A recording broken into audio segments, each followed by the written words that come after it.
conectando com a política do Oriente. O Reginaldo também reforça a complexidade do mundo, né? Como foi dito pelo Celso. Não sei, o Pepe provavelmente fez várias reflexões aí durante as falas. Quantas horas eu tenho? Aí você pergunta para o público, mas enfim, você tem todo o tempo necessário. 20, meia hora? O que você quiser. Não, vai ser difícil, porque ouvindo o Celso e ouvindo o Reginaldo, nossa, eu já desenvolvi pelo menos 50 linhas de fuga aqui para falar de tudo isso. Que, por um desígnio na natureza, eu acompanhei ao vivo tudo isso. Ou seja, eu vivo na Ásia desde 94. Nos anos 90, o meu foco era sudeste da Ásia inteira, que eu conheci muito bem por dentro, fui em todo o sudeste da Ásia, Hong Kong, China.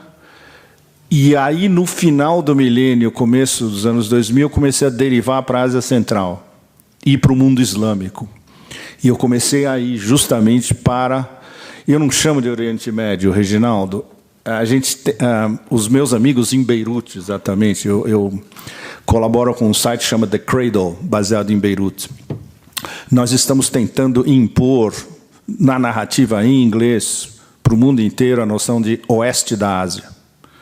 Oriente Médio é uma noção orientalista e europeizante e reducionista. Não tem Oriente Médio. Aquilo lá é ou oeste da Ásia ou sudoeste da Ásia.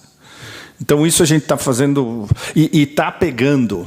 Claro, você não vai ver isso na imprensa americana. Você não vai ver o New York Times ou o Washington Post falando de West Asia. Para eles é sempre Oriente Médio. Mas isso não existe. Isso é uma noção espúria e mais uma das invenções do Ocidente para dirimir a Ásia. Bom, aí veio o 11 de setembro. Eu já estava lá, eu já estava no Paquistão e no Afeganistão, porque eu comecei a ir ao Paquistão no fim dos anos 90. Quando aconteceu quando aconteceu o 11 de setembro, eu tinha acabado de voltar do Paquistão, das zonas tribais e do Afeganistão.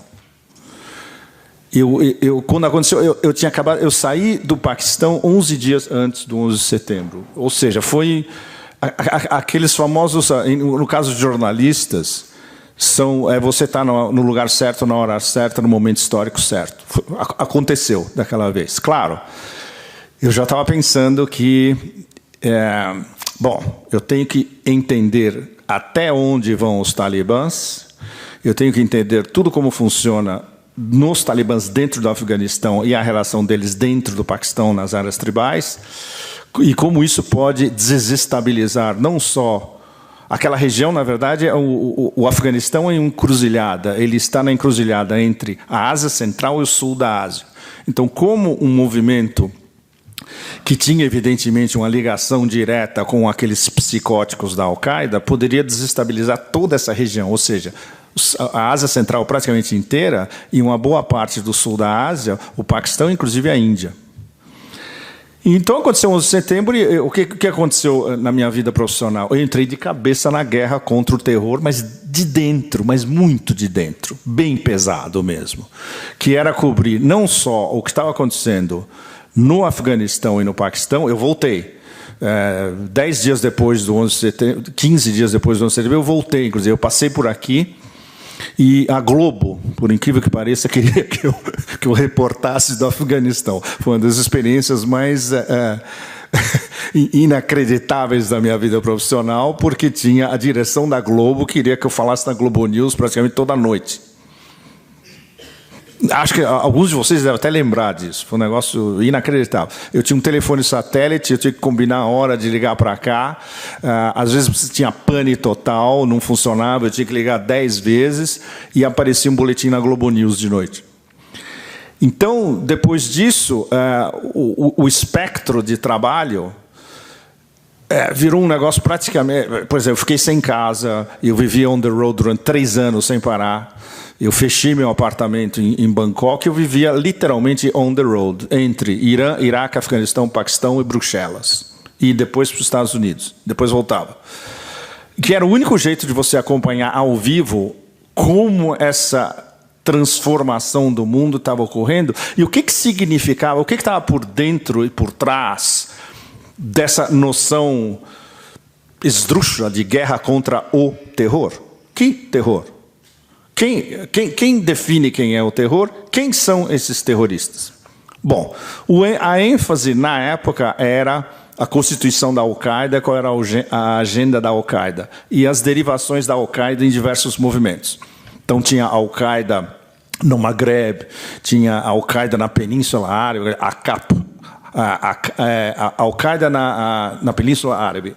Era Al-Qaeda na Arabian Peninsula, a CAP. Então tinha várias derivações da Al-Qaeda e os aliados da Al-Qaeda regionais. Por exemplo, tinha um negócio perigosíssimo que chamava-se Movimento Islâmico do Uzbequistão, que fazia uma ida e volta entre o Uzbequistão e o norte do Afeganistão. Então a gente foi seguir esses caras também.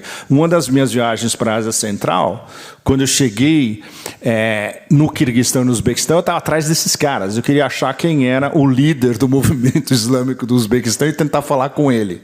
Era um cara que chamava Juma Namangani, que era um aliado íntimo do Osama Bin Laden e do al-Zawahiri. Então isso...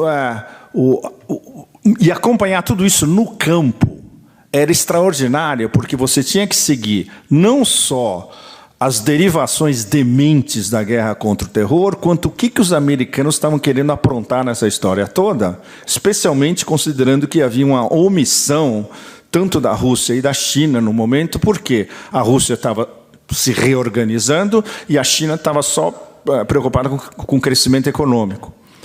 Daí o fato de que os americanos tinham poder total de conduzir a guerra contra o terror que eles codificaram impunemente. O que nos leva ao quê? Ao início do primeiro governo Lula. Que o primeiro governo Lula subiu ao poder 2 meses e meio antes do Choquenó em Bagdá. Foi em janeiro, né? Ou seja, 3 meses antes do Choquenó em Bagdá. Então, como o Celso tinha conversado, o mundo daquela época se resumia ao poder hegemônico total, agindo com impunidade total no espectro total, que é a definição da doutrina de segurança nacional americana de 2002, antes do Choquenó, que é dominação do espectro total, Full Spectrum Dominance, cujo melhor livro, escrito até hoje, de como funciona, como foi codificada, é do William Engdahl. Foi traduzido infelizmente não traduzido em português. O Engdahl é um dos melhores analistas geopolíticos e geoeconômicos do planeta nos últimos anos. E não é por acaso que ele é invisível na mídia americana. Ele jamais vai sair na mídia tradicional ou nas cadeias. Ele escreve em sites pequenos, ele tem um pequeno website. O website onde ele publica sempre é completamente censurado nos Estados Unidos e na União Europeia. Mas o Engdahl, que, bom, eu considero como uma honra pessoal, ele fez a primeira resenha do meu livro de 2007, que eu chamei de Globalistan, que era, claro, uma brincadeira, mas relativamente séria, que era uma reportagem gigante por tudo que estava acontecendo desde o começo da guerra contra o terror em 2001. Né? Bom, então a gente tinha a hiperpotência, lembrando o termo do Hubert Védrine, o ex-ministro das Relações Exteriores francesas, e a impunidade do império era um negócio tão absurdo. Para vocês terem uma ideia, muitos de vocês talvez devam lembrar, quando teve o Choquenó, que foi a gente sabia porque estava se acumulando durante meses em 2002. Em 2002 nós passamos o ano, ok, quando eles vão atacar? Todo mundo sabia que ia ter um ataque brutal contra o Iraque, a gente só não tinha data. Nós só começamos a ver que a data ia ser em março, naquele famoso discurso daquele vaiozinho de cocaína do Colin Powell na ONU. Aí a gente falou, eles vão atacar o mês que vem. E é isso. Eu estava no Egito na época. E a gente tinha certeza que isso ia rolar foi em fevereiro, ia rolar em março. Foi exatamente o que aconteceu. Onde eu estava em 2003? O que eu queria falar de 2003 é a impunidade absoluta do Império. Quando o Lula chega ao poder, 2 meses depois acontece o Choquenó. Eles, os neocons, para quem o Iraque seria o primeiro numa teoria de dominós, o famoso 7 países em 5 anos. O Iraque ia ser o primeiro. Eles nem contavam mais com o Afeganistão, porque o Afeganistão já tinha sido, o que restava do Afeganistão já tinha sido bombardeado. Eles falavam, nós somos a nova OPEP. Vocês devem lembrar disso. O objetivo, mais do que óbvio, era todas as reservas de petróleo do Iraque passariam por controle americano e eles iam ser realmente a nova OPEP, eles iam controlar o mercado mundial de petróleo. E isso seria um caminho, o primeiro estágio antes deles chegarem nos outros que interessavam também. Líbia, etc. E especialmente Irã, que era a obsessão pessoal dos neocons, especialmente do Dick Cheney e do Rumsfeld. E isso é algo que todo mundo já sabia na época, já tinha sido codificado na década anterior, quando eles estavam fora do poder, que eles criaram o projeto para o novo século americano. E estava tudo escrito, você lia o projeto do novo século americano, estava tudo escrito lá o que eles queriam. E os 7 países em 5 anos foram confirmados depois, on the record, pelo Wesley Clark, que era o ex-chefe militar da OTAN na Europa, durante o fim dos anos 90, quando ele casualmente falou, eu fui fazer uma visita ao Pentágono, encontrei meus amigos, etc. E aí eu fiquei sabendo que isso era um memorando que ficava circulando entre o Pentágono dos 7 países em 5 anos. E que essa era a agenda que eles iam cumprir, custe o que custar. O que eles não... Jamais, inclusive, esses caras são todos...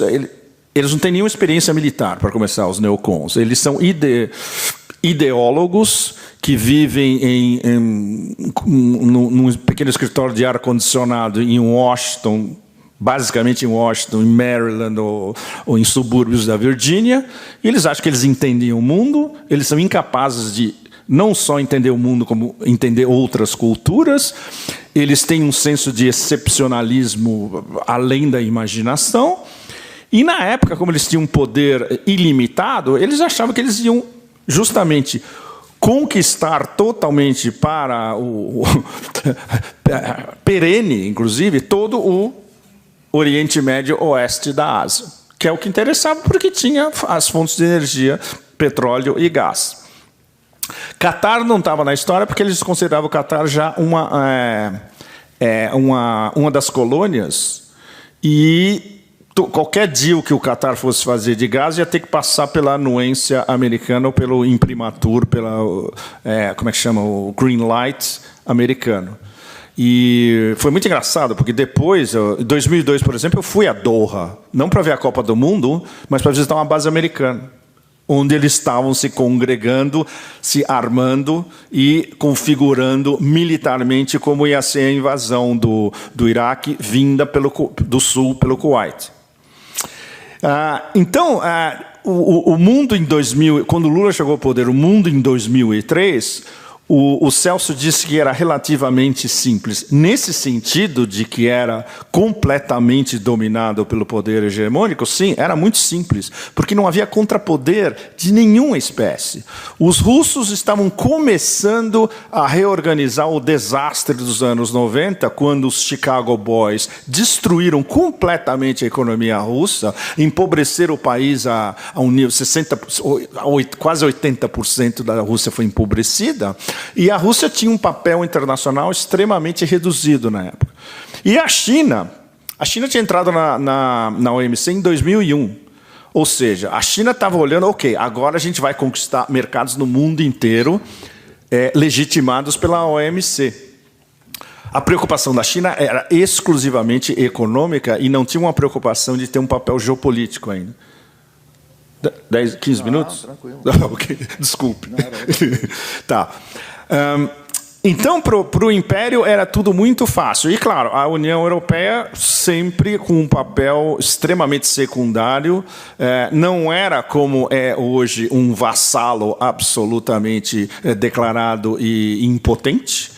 Mas a União Europeia estava mais preocupada com a sua situação interna e com a própria expansão da União Europeia para a Europa do Leste.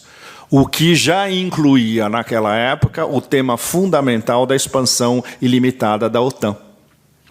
E os russos, obviamente, na época, eles não podiam falar nada porque não tínhamos chegado ainda no momento chave de toda essa história, que é 2007, na Conferência de Munique, quando Putin faz aquele discurso dele, que é um dos grandes discursos antológicos do século XXI, onde ele basicamente diz que nós não concordamos com o mundo unipolar. E por isso que a audiência da Conferência de Munique é basicamente atlanticista, né? 95% atlanticistas, ficaram tão atônitos que não tinham resposta. Mas, isso é aquele cara da Rússia, não interessa. Depois eles iam ver, 13 anos depois, que interessava. Bom, então, todo esse interregno histórico, digamos, entre o começo da guerra contra o terror, entre aspas, 2001, até a crise do Lehman Brothers em 2008, ainda era o que a gente chama de almoço livre da hiperpotência. Era o controle absoluto. Quando começou a despencar o sistema financeiro via a crise do Lehman em 2008, a gente começou a ver que isso podia ser o prenúncio de uma modificação geopolítica e geoeconômica a longo prazo. Ninguém nunca poderia imaginar que isso iria chegar ao que está acontecendo em 2022. Mas foi, digamos, o prenúncio do fim da hegemonia absoluta. Durante as primaveras árabes, eles achavam, já não eram mais os neocons, eram os neoliberal cons, como a gente os chama, os neoliberais com cabeça de neocons na elite da costa leste, entre Nova York, Connecticut e Washington, americana, as grandes famílias por trás, inclusive por trás do sistema financeiro, controlando o sistema financeiro e a economia americana, e com interesses no complexo industrial militar também, no que a gente chama basicamente de forever wars, guerras eternas.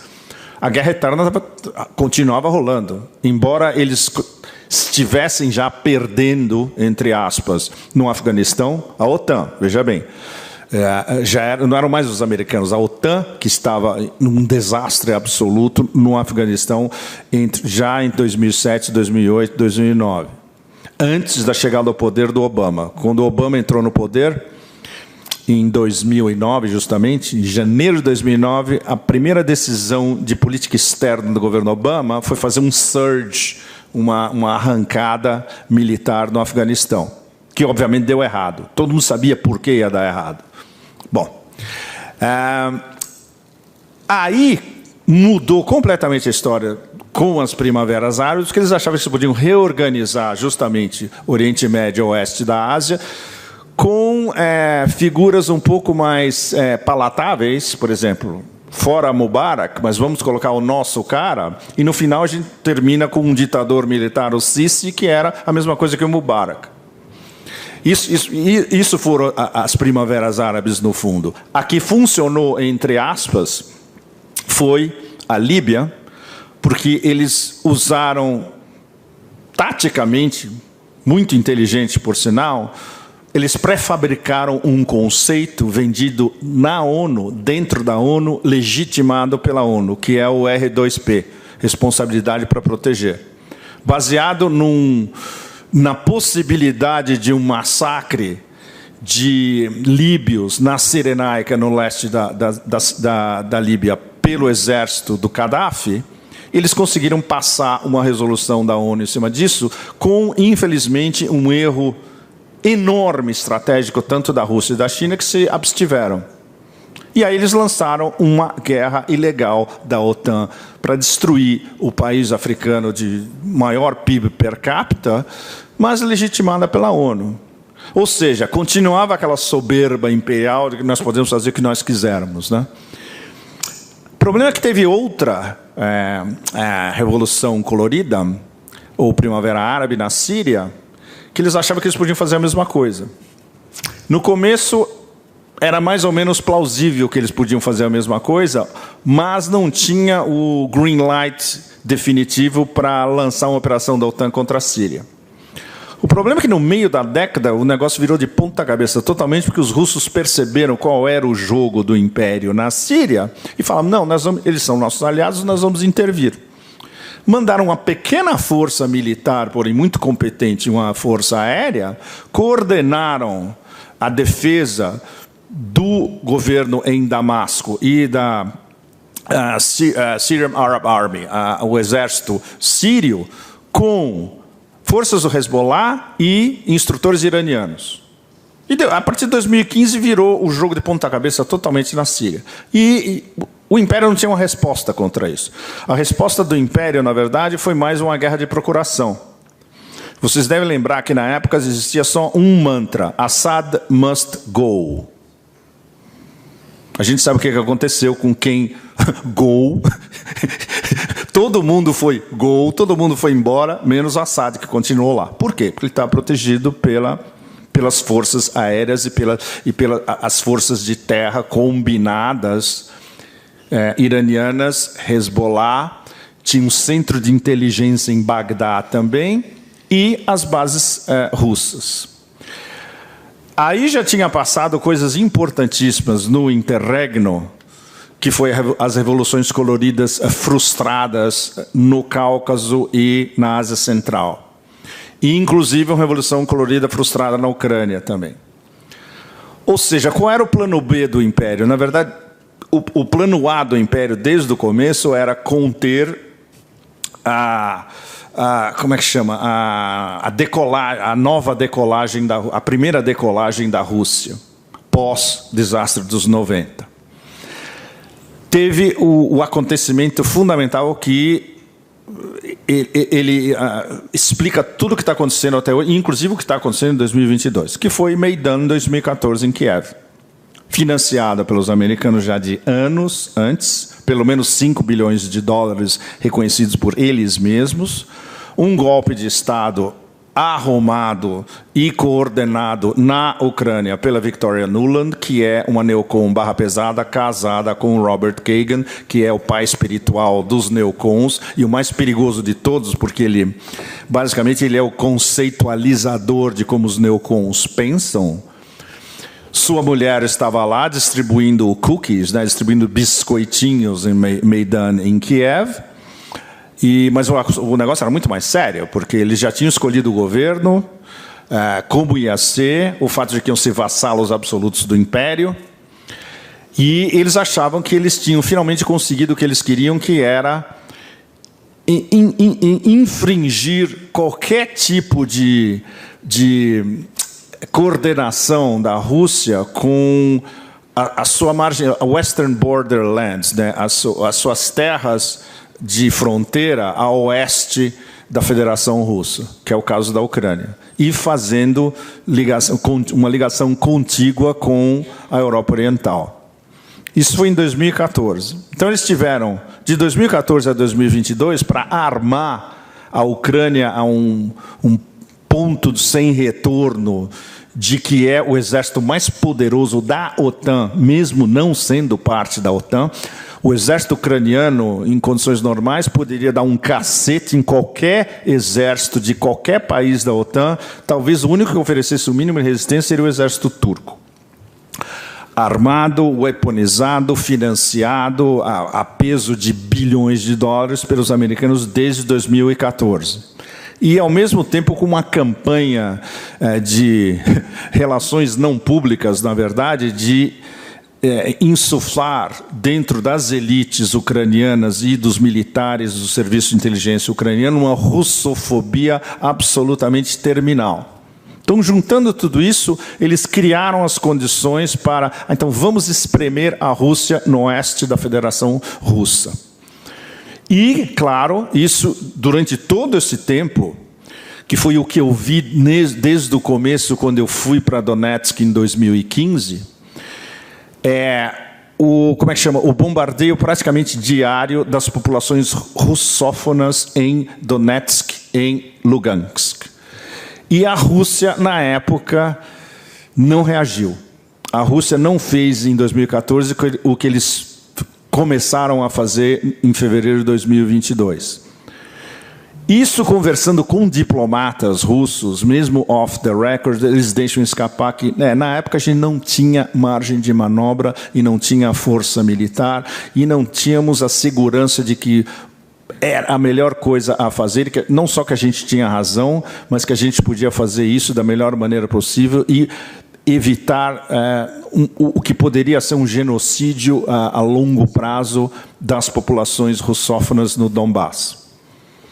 Por que isso está acontecendo agora em 2022?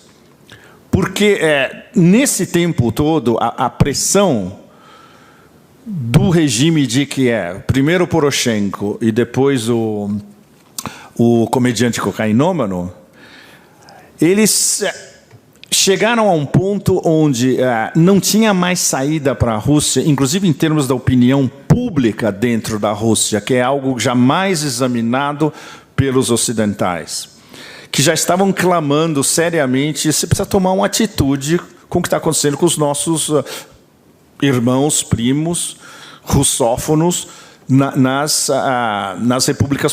duas repúblicas populares.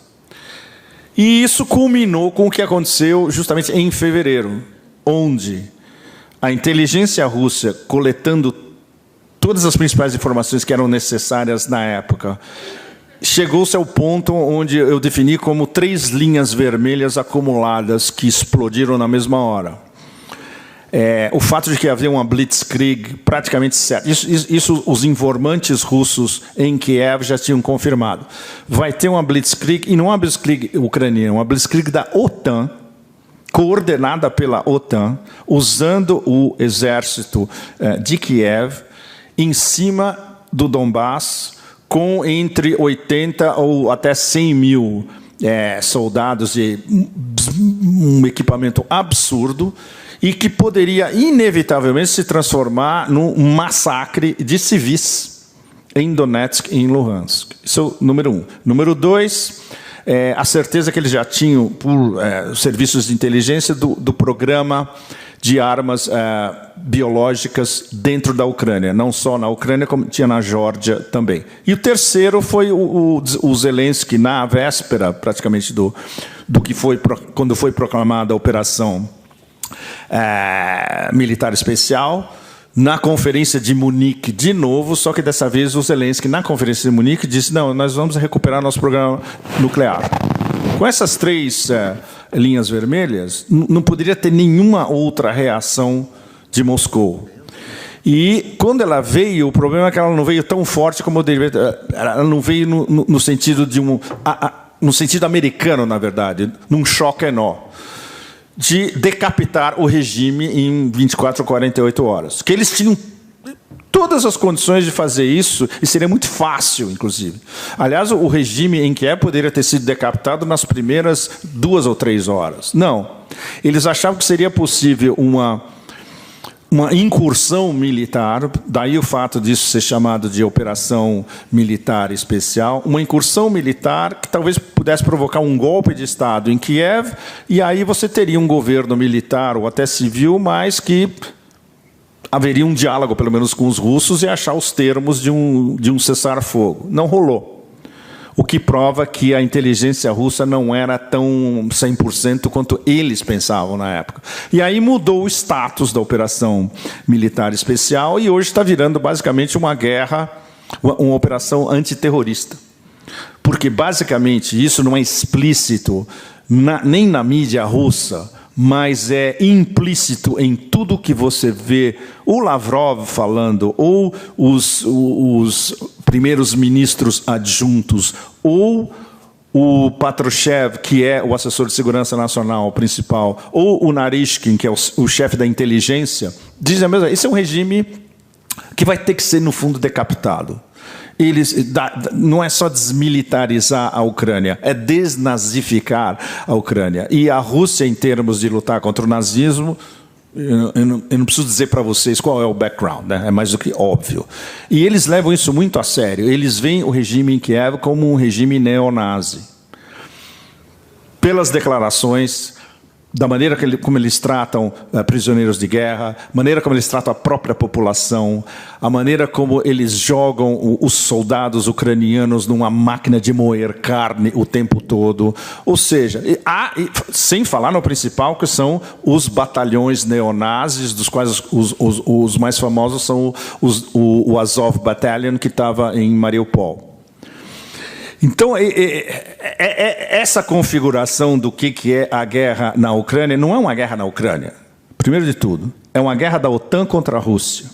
E por isso que a história é tão séria, porque é uma ofensiva coordenada da OTAN, controlada pelos americanos, para abrir uma chaga no oeste da Federação Russa. E isso foi plenamente entendido desde o começo pelo Putin e pelo Conselho de Segurança Nacional russo. Evidentemente, do ponto de vista ocidental, é incompreensível essa análise. Daí o fato de que a única análise, entre aspas, que existe na mídia ocidental, vinda dos porta-vozes políticos, tanto dos Estados Unidos quanto da União Europeia, é que esse é um novo Hitler, é um bárbaro, é um descendente dos mongóis, que um belo dia acordou de manhã e falou: vou invadir um país soberano. Isso é o que você lê em relatórios de think tanks americanos. Eu recebo um monte que congestiona o meu e-mail o tempo todo. Eu tenho que ler o que esses caras estão pensando. E às vezes nem precisa, porque você vê a capa do Washington Post, está lá, com uma pequena diferença retórica. Ou na capa do New York Times, a mesma coisa. O problema é como eles viram depois, desde fevereiro agora, eles estão chegando no final do ano, eles perceberam que não, o plano A deles, que era fazer um Afeganistão a longo prazo. Veja bem, a guerra do Afeganistão durou 20 anos, consumiu por baixo 3 trilhões de dólares, essa é a estimativa, por baixo, dizimou dezenas de milhares, centenas de milhares de afegãos, direta e indiretamente, e provocando fome também no resto do Afeganistão. A grana que entrou lá foi para chefes regionais e para o governo em Cabul, especialmente do Hamid Karzai. Quando eu entrevistei diretamente, ele quase queria me bater, porque eu perguntei para ele diretamente sobre isso. Aí depois, muito mais tarde, a gente se encontrou de novo, ele falou: eu leio o que você escreve. Eu falei: oh shit, ele vai mandar alguém para me dar uma facada. Bom, mas todo mundo sabia disso, que era uma central de corrupção gigantesca e que a grana não ia para a população afegã. É só você andar em Cabul e você vê que o dinheiro não ia para a população local. Então, os americanos perceberam que eles não têm um plano B. Ou seja, o Afeganistão a longo prazo que eles estavam propondo para a Ucrânia, 20 anos, com a OTAN, veja bem, e o que aconteceu de um dia para o outro? Eles botaram o rabo entre as pernas e eles abandonaram o Afeganistão em agosto de 2021. Eu cobri toda essa história no final, que eu falei: nossa, eu tô vivendo, na verdade, um pesadelo. Tudo aquilo que começou 20 anos atrás, que a gente achava que ia ser a grande guerra, onde o império ia ser hegemônico para sempre, na Eurásia, não só no oeste da Ásia, ruiu em questão de dias. Eles botaram o rabo entre as pernas e fugiram de Cabul. E o títere que estava lá fugiu com uma mala cheia de dinheiro e foi para Dubai. Ou seja, é um negócio que nos últimos meses a gente já estava achando que ia acontecer, mas não que caísse tão rápido. Então, na Ucrânia está chegando ao mesmo ponto, onde o Zelensky, um belo dia, vai pegar um helicóptero e ir para a Polônia e vai desabar aquele regime, e aí, bom, claro, vão ter que constituir um regime que seja aceitável aos russos. E o principal... Os principais protagonistas, que são Washington e Moscou, vão ter que sentar na mesa e discutir o que a Rússia propôs no final do ano passado, antes da operação militar especial. Os russos mandaram 2 cartas seríssimas, uma para Washington e outra para Bruxelas, sede da OTAN, falando: nós temos que sentar e conversar sobre temas fundamentais. O primeiro de todos é o fim da expansão da OTAN. E o segundo é uma nova arquitetura entre Europa Oriental e Oeste da Rússia, ou Federação Russa como um todo, que os russos chamam de indivisibilidade de segurança. Ou seja, é a segurança de um, é a segurança de todos e vice-versa. Ou seja, não é a OTAN que vai promover essa segurança, porque o único objetivo da OTAN é abrir chagas pustulentas em diversas latitudes, não só do espaço pós-soviético, como da própria Federação Russa. Não houve resposta, é o que a gente chama de não resposta em inglês, vindo especialmente de Washington, que é o poder central. Pelo contrário, eles começaram a organizar essa blitzkrieg que iria acontecer no final de fevereiro, começo de março. Daí a situação em que a gente está agora, onde a resposta russa e o fato de que a Rússia gradativamente está aumentando o que a gente chama de dial da dor, pain dial, o dial da dor, vai aumentando. Começou a 1, passou para 2, 3, 4, está começando a chegar a 5 e daqui a pouco vai chegar a 6, 7. O que é? É a destruição completa das instalações elétricas, é o que a gente chama de deseletrificação da Ucrânia. Quando os americanos começaram a olhar para isso, falaram, e agora? O que vai sobrar? Nada. Ou seja, temos que sentar e fazer um acordo. O que explica, entre outras coisas, a principal razão, o Jake Sullivan, que esteve no Brasil ontem, a primeira conversa séria dos americanos pedindo para os russos, escuta, vamos tentar fazer um acordo, ou talvez um cessar-fogo, foi o Jake Sullivan conversando com um dos principais assessores do Kremlin. E depois teve uma conversa seríssima do Jake Sullivan com o Patrushev, que é o homólogo dele em Moscou.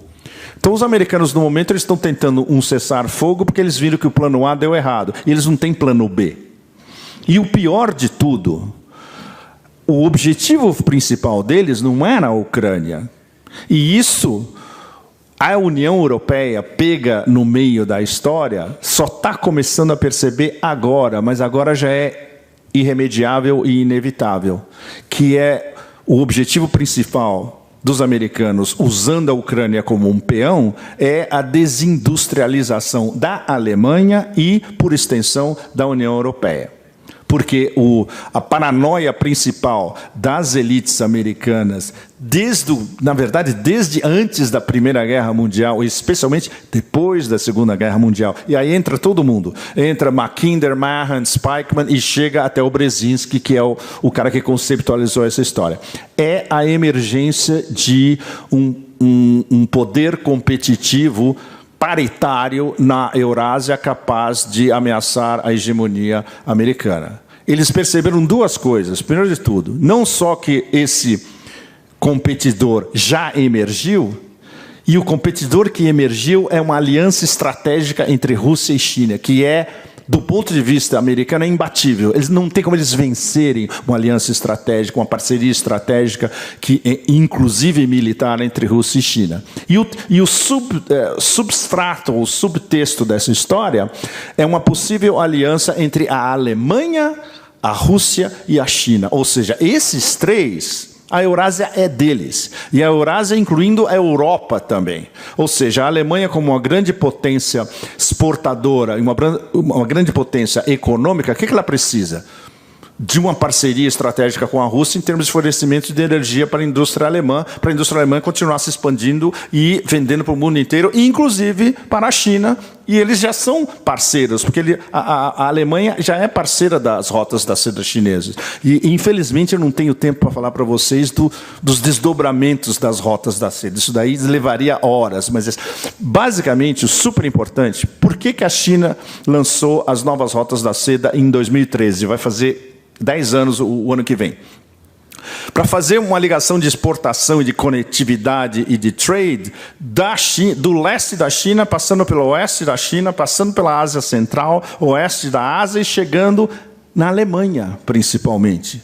O terminal de trem, dos trens que saem do leste da China, vocês sabem onde fica? No Vale do Ruhr, na Alemanha. Isso é fundamental. Os trens podem chegar em Hamburgo, tem uns que chegam em Madrid, tem a Rota da Seda Marítima que chega em Veneza, entre um dos portos principais. Tem Rota da Seda que chega por Roterdã e Antuérpia, mas o principal é por via férrea, que no futuro, não muito remoto, vai ser High Speed Rail, trem de alta velocidade, é o Vale do Ruhr, ou seja, o que é uma ironia histórica, mas até previsível. O Putin, em 2007, 2009, 2010, falava: eu gostaria de ter um espaço econômico unificado indo de Lisboa a Vladivostok. 5 anos depois, os chineses: nós estamos lançando um espaço econômico e de comércio unificado que vai de Xangai ao Vale do Ruhr. Ou seja, o que os russos pensaram e conceptualizaram antes, os chineses estão fazendo. Eles têm o poder de fogo financeiro para fazer algo que os russos não poderiam fazer.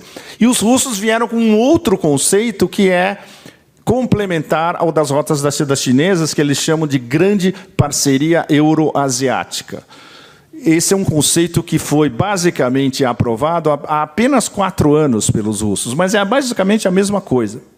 E isso nos leva, talvez os meus últimos 5 minutos seriam para mostrar como as novas rotas da seda chinesas, o fato de que, seja o que acontecer, os chineses não vão abandonar o fato de que essa ligação comercial vai da China, passa pelos diversos corredores, um deles é a Rússia, vai pela Transiberiana, tem pela Ásia Central, pelo Cazaquistão, tem pelo Irã, pelo meio, tem marítimo que passa pelo Oceano Índico, e chegando na Europa e fundamentalmente na Alemanha. Eles não vão abandonar isso.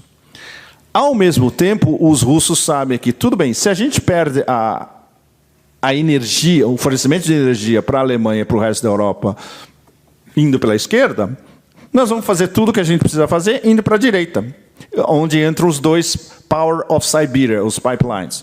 Um que já está funcionando, outro que vai ser aumentado, passa pela Mongólia e vai fornecer à China, e o excesso pode ser fornecido também para o Japão, para a Coreia do Sul, para diversos outros clientes na Ásia. Ou seja, a Gazprom não vai perder dinheiro porque ela vai estar fora do mercado europeu. Ela vai ganhar ainda mais dinheiro suprindo o mercado asiático. E aí, juntando tudo isso, esse pivô para o leste da Rússia, que é algo que as próprias elites russas já falam abertamente. Nós estamos num pivô para a Ásia, porque a Europa nos rejeitou e nos cortou, e o Império nos cortou, nos está cortando da União Europeia. Tudo bem. O futuro mesmo de desenvolvimento comercial e desenvolvimento está na Ásia, não está na Europa, não está no Ocidente. Então, aí é que se junta o principal que está acontecendo, a grande história que está acontecendo agora e que vai acontecer nas próximas décadas, que é a união institucional de instituições que foram organizadas e fundadas por asiáticos para codificar e organizar a emergência do mundo multipolar. É onde entra a Organização de Cooperação de Xangai, que no começo se chamava Shanghai Five, os 5 de Xangai. Era a Rússia, a China e 3 da Ásia Central. Surgiu em 2001. Era anti-terrorismo, anti-separatismo, etc. E tal. Depois de vários anos, começou a se organizar como uma organização de cooperação econômica também. Eles acoplaram a Índia e o Paquistão, e agora, nessa cúpula de Samarcanda, em setembro, o Irã foi admitido oficialmente, ou seja, as grandes potências euroasiáticas estão todas juntas nessa Organização de Cooperação de Xangai, e quem está entre os vários observadores, qual é o mais importante? É a Turquia.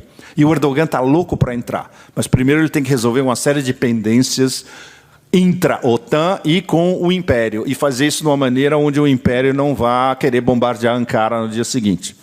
Estou chegando, 2 minutos. Os BRICS Plus, que é onde entra o Brasil. Os BRICS Plus já tem na lista, para a expansão deles o ano que vem, já a Argélia, a Argentina e Irã. A entrada desses 3, em 3 continentes diferentes, vai atrair ainda mais pretendentes, que todos estão de olho também. Ou seja, o BRICS Plus, até 2025, 2027, pode ser um novo G20, na verdade. pode ter 20 membros. O problema é como acoplar todos esses países em diversos graus de desenvolvimento, etc. e tal, que é uma coisa que o Sergei Lavrov, ministro das Relações Exteriores russo, já falou várias vezes. A gente tem que sentar todo mundo, e isso vai incluir o novo ministro das Relações Exteriores brasileiro, pode ser o Celso, pode ser um outro. Eles vão sentar logo no começo do ano que vem e falar como a gente vai fazer esse acoplamento e chamar todos esses novos pretendentes dos BRICS para a gente organizar os BRICS Plus. O mais importante é que a Rússia e a China já decidiram oficialmente, claro, off the record, mas já está decidido entre as elites. Nós vamos ampliar os BRICS. Eles não falam isso diretamente, que vai ser o novo G20, mas na prática vai ser o novo G20. E isso a gente viu, o indício. Por exemplo, o indício que eu interpretei como vendo diretamente que isso vai acontecer foi o G20 em Bali, que eu acompanhei também sem dormir, literalmente. A votação interna do G20 está praticamente 10-10. Esse 10, incluindo a União Europeia, em que não é um país, mas a União Europeia tem mais poder de decisão do que os países individuais europeus, Estados Unidos e Canadá, e podemos dizer duas colônias, uma colônia e uma semicolônia, Japão e Coreia do Sul. E o resto do G20 é Rússia, China, mundo multipolar. Então a gente já vê dentro do G20 uma clivagem, um termo que o Celso usou agora há pouco também, que é absolutamente correto, e é a clivagem do mundo que está vindo aí. É um mundo que já está presente nessa década, é um mundo dividido em dois. É um mundo dividido entre OTAN e Eurásia, promovendo a integração não só da Eurásia, como do Sul global. E é exatamente nesse nexo, a importância da entrada do Brasil como um ator, esperamos, soberano, respeitado pelos principais. O Brasil é respeitado por Rússia, China, Índia, Irã e Turquia. Digamos que esses são os 5 atores principais do mundo emergente do ponto de vista euroasiático. O Brasil tem, claro, toda a profundidade estratégica na América Latina e na África. E o Lula, em termos de líder, ele é um dos... Deve ter o quê? 2, ou 3, exagerando 3, líderes do Sul global. Se a gente incluir a China, que não se diz Sul global, quem são os líderes da união do Sul global e da emergência do mundo multipolar? Xi, Putin e provavelmente o Lula. Daí a importância estratégica do Brasil nesse momento histórico. E é o que a gente espera que não só o Lula, mas quem está em volta dele percebam que é a oportunidade única do Brasil no século XXI. Não vai ter outra, e essa apareceu quase por um milagre. Então, tem que aproveitar antes que seja tarde.